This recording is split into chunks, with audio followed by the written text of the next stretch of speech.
Conférence de presse de Alternative citoyenne relative au mot d'ordre de ville morte le 19 juillet 2022.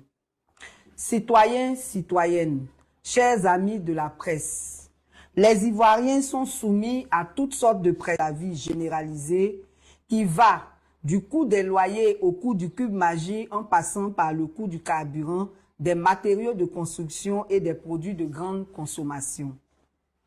Le gouvernement a pris des mesures qui sont inopérantes et les populations continuent de subir des augmentations des prix. Au-delà de la flambée des prix, nous sommes oppressés par une mauvaise gouvernance et des injustices qui se manifestent par les faits ci-dessous. Sur le plan politique, les institutions budgétivores, le Sénat, la vice-présidence, la Chambre des rois et chefs traditionnels, les ministres-gouverneurs, le médiateur de la République. Le dysfonctionnement de plusieurs institutions, le médiateur de la République, la police, la gendarmerie, la justice, la CEI, etc. La lenteur dans la mise en œuvre des résolutions du dialogue politique, la réforme de la CEI, la réforme du Conseil constitutionnel, la ruse dans la réconciliation qui pourtant est obligatoire pour la cohésion sociale, le maintien en détention des prisonniers politiques et la persécution de certains d'entre eux, la persécution des exilés, dont Soro Guillaume, par la violation de la Convention de Genève de 1951 relative au statut des réfugiés, car le cas de chaque réfugié est particulier et on ne devrait contraindre personne à rentrer s'il estime que sa sécurité n'est pas garantie. Nous reviendrons donc sur ce sujet dans les détails le mardi prochain. L'indemnisation partielle et partiale des victimes de tous les bords. Est-ce normal qu'à l'Ouest, qui a payé et qui paye encore un lourd tribut, il y ait des victimes non indemnisées? Parfois même personne dans un village, dans tout un village.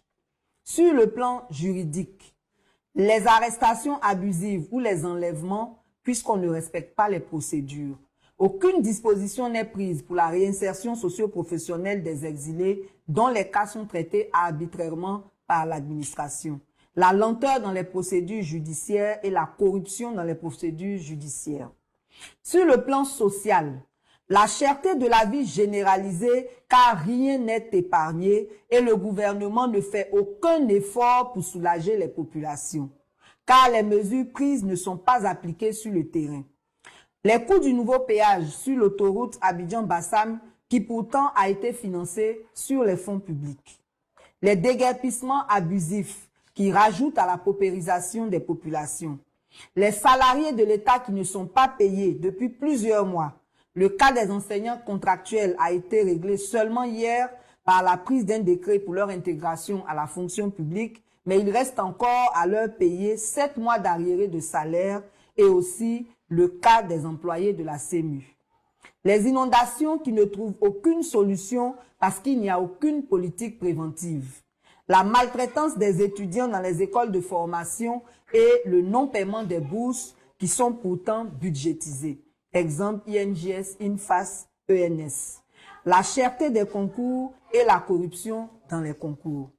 Sur le plan sécuritaire, les enlèvements par les forces gouvernementales puisque les personnes enlevées apparaissent ensuite à la préfecture de police ou au tribunal avant d'être déférées en prison. La persistance des agressions des enfants en conflit, dits en conflit avec la loi communément appelée microbe, qui sévissent toujours à Abobo et à Anyama. La présence des dozos dans l'ouest du pays et dans la région de Bouna, qui sont autorisés à porter des armes et qui terrorisent les populations et entretiennent des barrages illicites. L'orpaillage clandestin, source de violence et de multiples conflits. Tous ces maux de la société ivoirienne sont couronnés par une insuffisance de dialogue avec le peuple que nous sommes et par des fuites en avant intolérables qui frisent le mépris. En effet, tous les mots cités ci-dessus qui oppressent les citoyens ne dépendent nullement des cours mondiaux. Et malgré l'inflation générale, les citoyens ghanéens ont marché avant-hier et les citoyens français ont annoncé une marche au mois de septembre contre la cherté de la vie. c'est-à-dire qu'il y a des choses qui dépendent des États au-delà des cours mondiaux. Ainsi, dans notre pays, plusieurs questions ne dépendent pas des cours mondiaux, ce sont entre autres la création de centrales d'achat dans les régions pour faciliter l'approvisionnement des commerçants de l'intérieur du pays afin d'éviter l'augmentation des prix à cause du transport et des faux frais.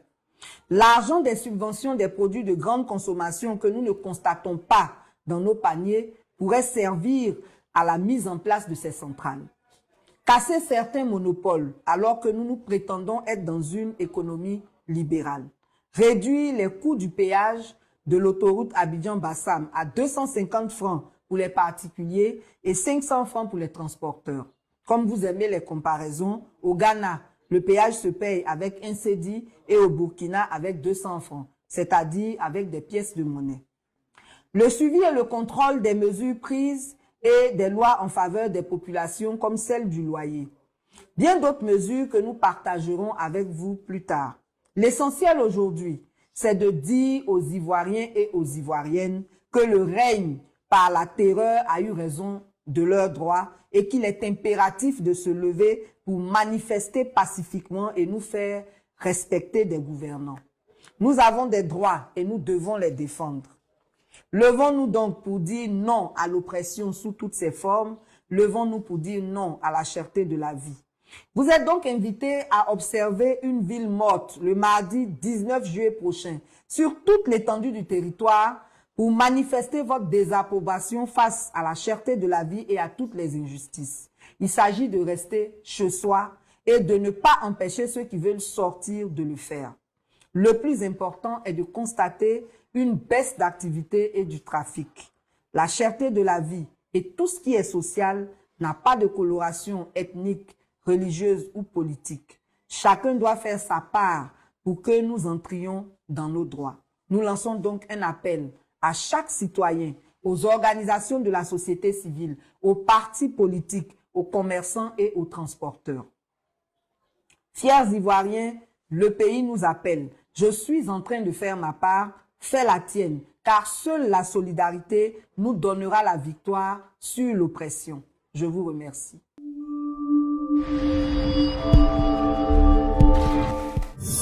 Yeah.